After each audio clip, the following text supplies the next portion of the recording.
Welcome back to Inspire Now, the channel where we share powerful real-life stories that remind us why courage, dignity, and accountability matter. If you're new here, make sure to like, subscribe, and share, because today's story begins with a soldier asking for nothing more than a glass of orange juice and ends with a lesson that changed an entire airline. Sergeant Isaiah Washington was 34 years old, a decorated Army combat medic with the 82nd Airborne Division.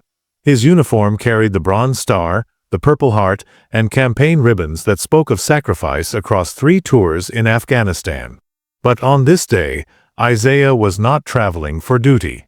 He was flying home from his father's funeral in Chicago, wearing the dress blues his father had been so proud of. His heart was heavy, but at the Delta counter he received a small gesture of kindness when the attendant upgraded him to first class as part of the airline's military appreciation program. The extra space would be welcome on such a difficult day.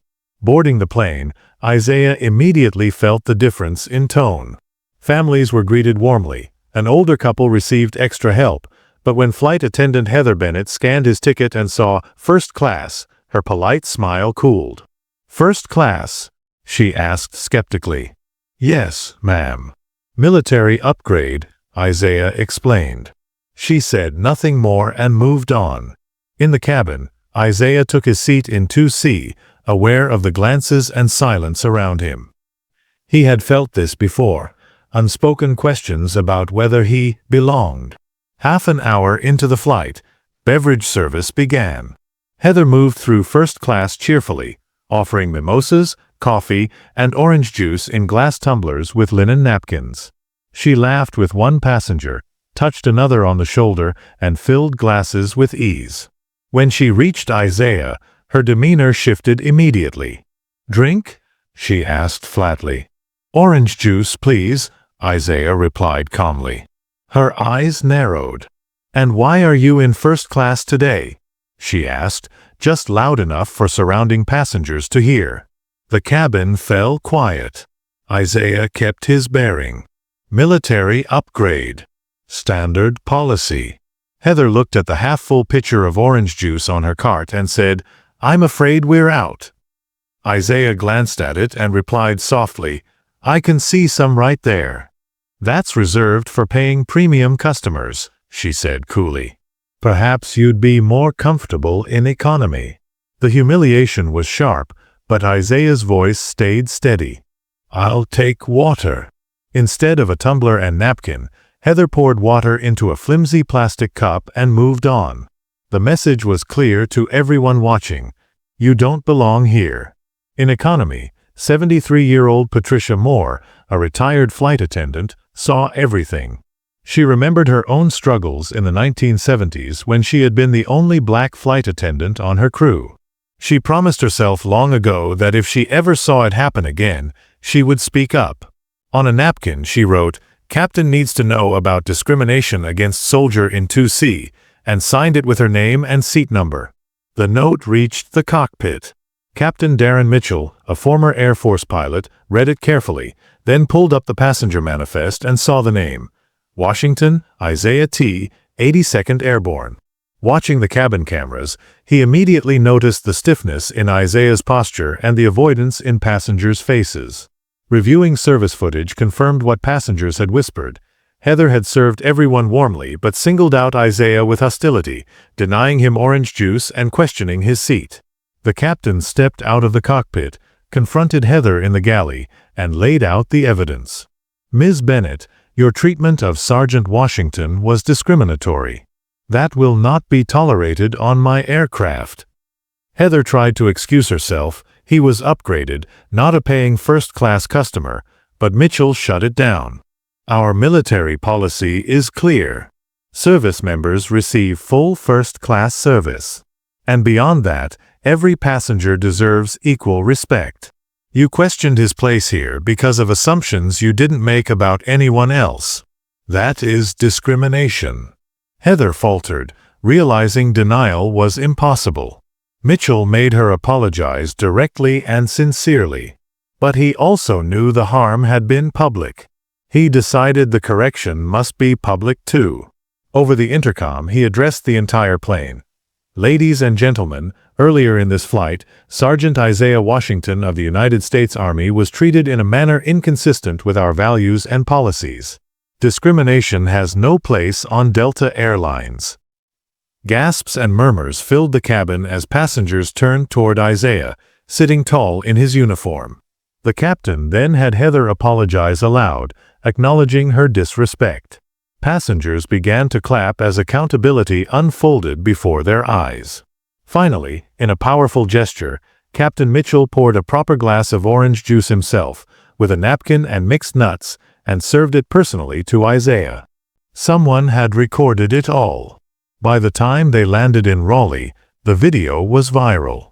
Millions watched as the captain confronted discrimination and restored dignity at 35,000 feet. Hashtags like #RespectTheUniform and #OrangeJuiceJustice trended nationally. Veterans shared their own stories. Civil rights groups praised the captain's leadership. Delta executives met with Isaiah, offering lifetime platinum status and vouchers, but he declined personal perks. "I don't want compensation," he said. "I want to know what steps you'll take so this doesn't happen again." Weeks later, Delta launched a new training framework, the Mitchell-Washington Protocol. It emphasized not only bias awareness but active accountability, clear rules for how to respond in the moment. Other airlines soon followed. Schools created kindness captain programs, teaching kids to speak up when they see unfairness. Corporations rolled out Ask the Question initiatives, encouraging employees to pause and ask, "Is everyone being treated equally here?" Even Heather Bennett, the flight attendant who had caused the incident, went through sensitivity training and later recorded a video admitting her blind spots. "I didn't think of myself as discriminatory," she said, "but that day proved good intentions aren't enough. We need systems that prevent bias from harming others." 6 months later, Isaiah, now promoted to staff sergeant, stood beside Captain Mitchell at Delta's headquarters. A plaque on the wall read, "The Mitchell-Washington Protocol: How One Flight Reshaped Inclusive Service." Speaking before executives, Mitchell explained that systems matter, but it comes down to choices individuals make in real time. Isaiah followed with simple words that silenced the room. "All I wanted was the same orange juice that was served to everyone else." Equality is not special treatment. It's the same respect given to every passenger. Passengers, veterans, executives, and even children in classrooms had drawn lessons from one glass of orange juice. Patricia Moore's granddaughter had launched kindness programs in 30 schools. Businessman Tyler Reynolds, who sat silently next to Isaiah that day, started a campaign on LinkedIn urging people to ask the question whenever they saw bias. Thousands pledged to act. As Isaiah flew home after the conference, he was again seated in first class. The attendant smiled warmly, recognizing him. "Welcome aboard, Staff Sergeant Washington. May I get you something to drink?" Isaiah smiled back.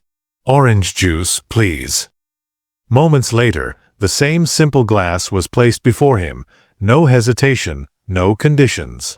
That small, ordinary moment meant more than applause or headlines. It was equal treatment at last.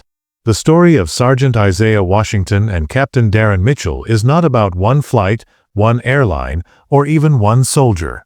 It is about what happens when dignity is denied, and what can happen when someone in authority chooses to confront it instead of ignoring it. Leadership is not comfort, it is accountability.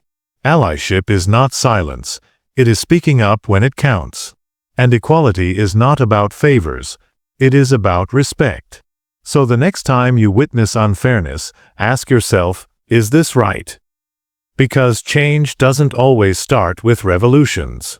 Sometimes it begins with something as small as an orange juice and the courage to say, this isn't right.